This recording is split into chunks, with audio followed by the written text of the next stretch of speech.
Welcome to the Saga Saga, where I read the Saga Comics and then proceed to traumatize my husband with them. Today's chapter 7. And we've also started volume 2 of the omnibus editions, but the chapter numbers keep going, so it's still chapter 7 of volume 2.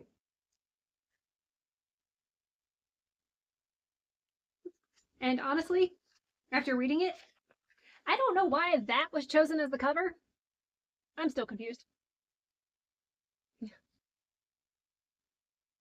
The other ones kind of made sense. This one, I'm confused. Is he drowning a bird? There's a sword. But there's a bird behind him, and is that water? Or is he right? What the heck? What the heck is he doing? He's stabbing a bird. Oh. But it starts with... Does that dog have horns? Yes. It starts with baby Marco. And his first vivid memory is his parents showing him the final battle on Wreath. Which... There. Via illusion. It's the battle for Reach. Yeah. And by the time he had been born on Wreath, the war had been moved to proxy planets. Okay, I don't have my glasses on. Are those horns? Is that a horn coming out of his nose? Face horn. So he's a rhinoceros. Yeah. Final. And this is all illusion.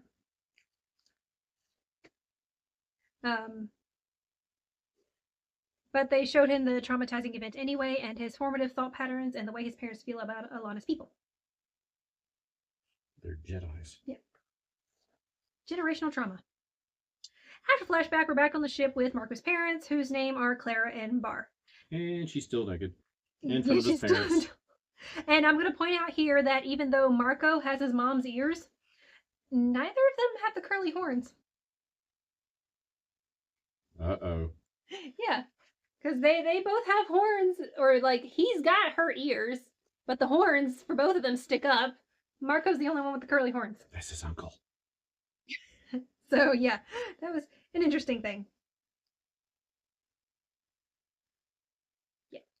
And I am also going to shout out to this phenomenal fourth wall break right here. Because Marco says Alana doesn't speak blue yet, which is kind of funny because when they're speaking their Wreath language, it's in blue. Yeah, which also raises the question because Isabel speaks in red. And also there are times when they're speaking to each other not in blue, which makes you wonder, are they actually speaking the language or is it a different Wreath language? What is he talking about? I gotta get our babysitter back. Oh, hold on. I haven't gotten that far yet. We're back on the language thing. Okay.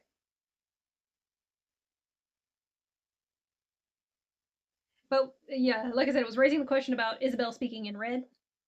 But, we can't ask her because she is currently banished. Because she wasn't killed or destroyed, just banished to the nearest planetoid. And that was the exact quote his mother used. She's linked to the baby.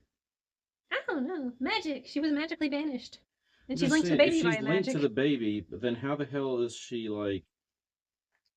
magically banished? Well, yeah, why can't she get, pulled back to the baby? So, Marco, without question, and without wife or motherly permission, dons the helmet and runs through an interdimensional rift to go get her. Yep. And leaves the father. Yeah. Well, and his father there. And his mom runs after him, leaving Alana in a towel to deal with his father. And the baby. And the baby. Hazel.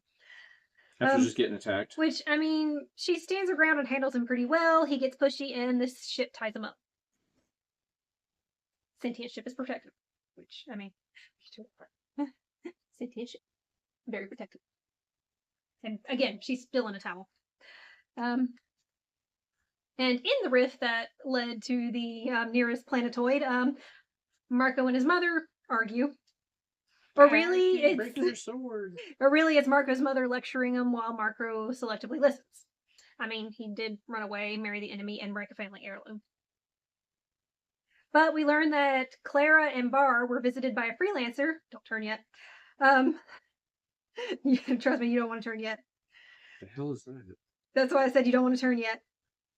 Clara and Bar were visited by a freelancer and a distinctly male freelancer, so we assume the will, but Wreath High Command could have hired others. He's tackling his mother to the ground because they almost got hit by... I don't want to know what this is. It looks really... No, back to Clara and Bar were visited by a male freelancer. We assume is the Will, but could possibly be anyone because Wreath High Command hired others besides the Will and the Stalk. Also, they sold their house to get the interdimensional travel helmets. But that stuff kind of gets glossed over because we run into this guy. I don't want to even. I'm glad you put that there because I don't even want to. Yeah, my little censorship squares. Oh my god. Yeah, and he tells his mom not to look. I'm scared to even. Which this is where I'm going to point out that they've showed more male lower body parts than lady lower body parts. Well, it's good. So it's not what I thought it was. No, it's not the bone that I thought it was. But they do show it. So it's not the bone. Trust me, do not move that censorship square. Wow, were you traumatized more than I was? Oh god, it was awful. You're really gonna. Because you're trying to traumatize me. Oh. Keep moving up. Yeah. No, it's not what I. That's not even. Yes, it is. Because that's like all the way up in his stomach. It is because it's. Oh, I see. Yeah. Doesn't even look. That's not as traumatizing as I thought it was. I would have if I like legit. If you hadn't said anything and I saw that, that's not what I would have thought it was. Oh, you would have. Because if you look at him, and then there's blood and he's got like a thing and he's like, you know what I mean? I would have thought that was just like a deformity. Because I mean, look at his head. Even his head has a deformity. I would just thought it was. I mean, it might just be an alien troll. I thought it was like his guts hanging out or something. But yeah, we run into that guy. End scene. Because it goes straight to the bounty hunters. They each get a page. That is it. That is all they get. So the ship flies back? No, the ship doesn't fly backwards. So Prince Robot is on the chase in space. I can just hear the elevator music as he is gliding through space. Flip over. And the Will is wallowing in grief and self-pity while watching some special movies that he made with the Stalk. I mean, it's appropriate to show that one.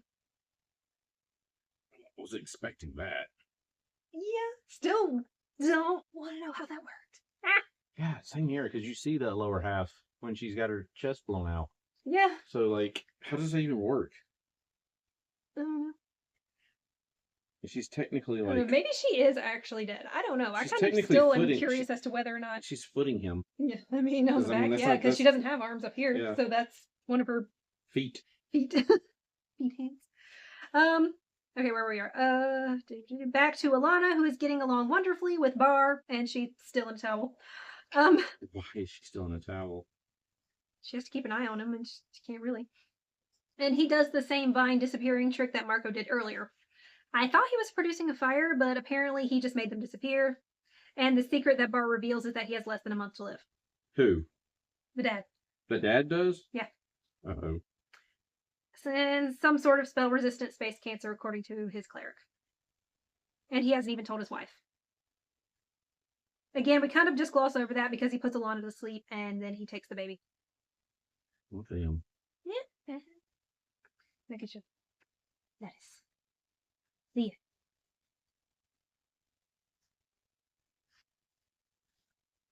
Hold on. We gotta do the iconic. No, you're losing my space. The iconic.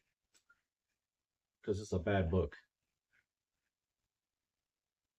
Okay.